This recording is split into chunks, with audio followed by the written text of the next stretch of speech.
now come to a very important hand. I've folded a few hands, made a few raises, picked up the blinds, not done very much, but I've been maintaining my stack around 17 big blinds. And we are down to 5 players, so 2 more need to be knocked out.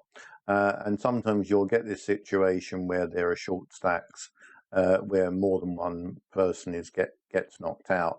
And in this case, I'm clearly not going to play the 8-2, so I'm a spectator in this hand. And I fold under the gun. The Queen 7 decides it's time to make a stand and goes all in with just the 4.66 big blinds. Player 5 gets out the way. Player 1 is the big stack, one of the big stacks on the table, and decides to call. And player 2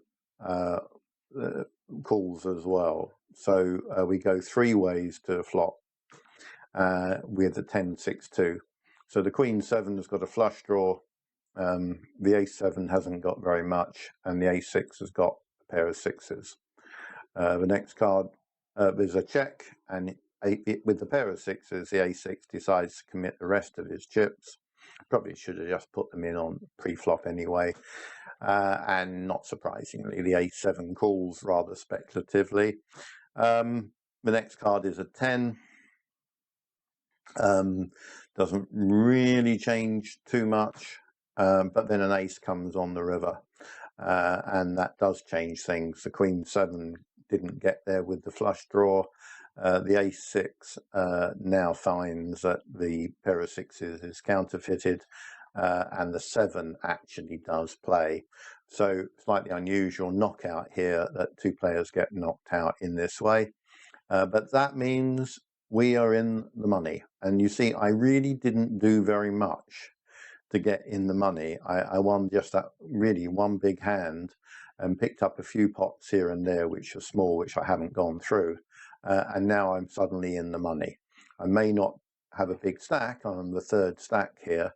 But once you're in the money, you can sort of relax and focus on trying to do better than get 3rd. That's all I was trying to do at this stage. I had to fold quite a few hands in a row, didn't really pick up much. Actually did pick some pots up where people just folded to me. I really didn't have very good cards at this point. And you'll see I'm gone down to 11 big blinds. The big stack here, player 1, is sitting at 38 big blinds, and you would have to say he would be favourite to win this whole tournament. Player 3 has 18 big blinds. This hand came up, which once again I was a spectator at, and involved the 2 players. The Jack 9 just limping in, a check from the Queen 4, and a flop, which gave a pair of 9s to player 3 and a pair of 4s to player 1. There's check, a small bet from the Queen 4, and the Jack 9 calls. Now the Queen 4 makes trip 4s, Jack 9 checks, and he checks as well. And you'll see this, a lot of people trying to play tricky, when in fact I don't really think there's any need to. Obviously we can see the cards here, but you only get really, after the flop comes down, 3 betting rounds. So if you miss one, then it's very hard to get stacks in and win a big pot. And obviously when you make 3 4s, you're looking to try and win a big pot. Anyway, an 8 comes down here, and player 3 puts out a rather speculative bet, and you'll see a lot of these micro bets go on. One big blind it's almost the same as checking, but not quite. But the Q4 is going to give him the bad news and raise significantly. And when you get that kind of raise on the river, it's very rarely a bluff. But the Jack 9 can't help but call, and he's shown the bad news. And this changes the dynamics quite significantly. You'll see he's got an even bigger stack now to 48 big blinds. I have 11, and now Jack 9 is the 3rd stack. And obviously I'm thinking now about making the at least 2nd place. After that last hand, I won a few small pots. I was going all in at this stage with my stack size being what it was. But I was just sort of treading water really, and so were the other players. And then this hand came up where you'll see that player one folds on the button, and with 9-7 suited, I think I just have to go in here at this point. And I go all in. The ace king snap calls me, and we're into a race to see who's going to be, if I can knock this guy out and come and push him into third. The thing I would say is that you can look at the percentages here, and I'm not actually in that bad shape. I'm 39% chance of winning this against 61. And when you've got like two suited cards like this, even though they're two higher cards, I still have chances of making something. And you'll see that, yes, I do make something. I make 3 7s on the flop. I make a full house on the turn, and I make quad 7s on the river, comprehensively knocking out player 3 and securing at least second place in my tournament.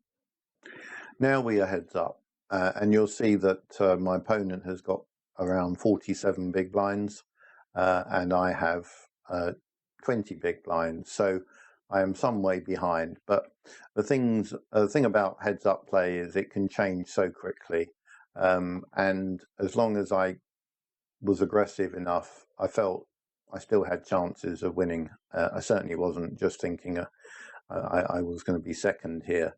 There was nothing about player one's play throughout the tournament that made me think that somehow I was completely outgunned.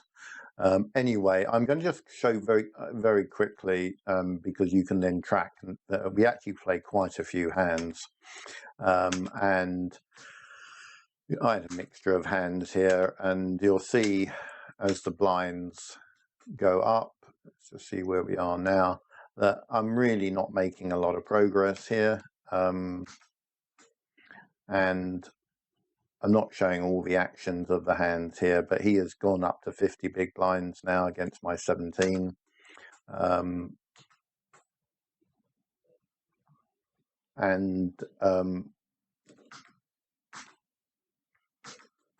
Really just backwards and forwards, and really haven't made any progress.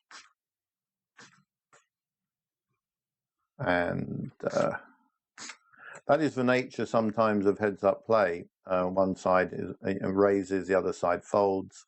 I'm at the point now with my 17 big blinds that I'm pretty much considering just all-ins rather than trying to play any kind of smaller raises here.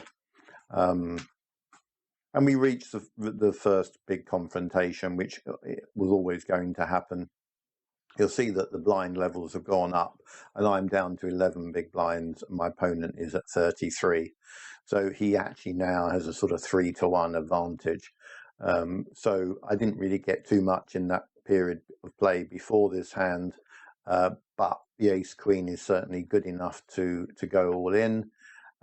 In fact, he beats me to it by going all in, and with ace queen I have just got to go. And you'll see that he is a favourite at the moment, but there's the matter of the next 5 cards. I hit my queen, I hit another queen, and I win. So at the end of that, the start of the next hand, I have now levelled the stacks. So, and also from a sort of psychological point of view, I feel I have momentum now. The next few hands, not too much happens, but it isn't long before we hit this hand. Now, he has, prior to that, those few hands, he had been actually, we had seen some flops, and he actually had won some pots and had gone back to being chip leader again. So I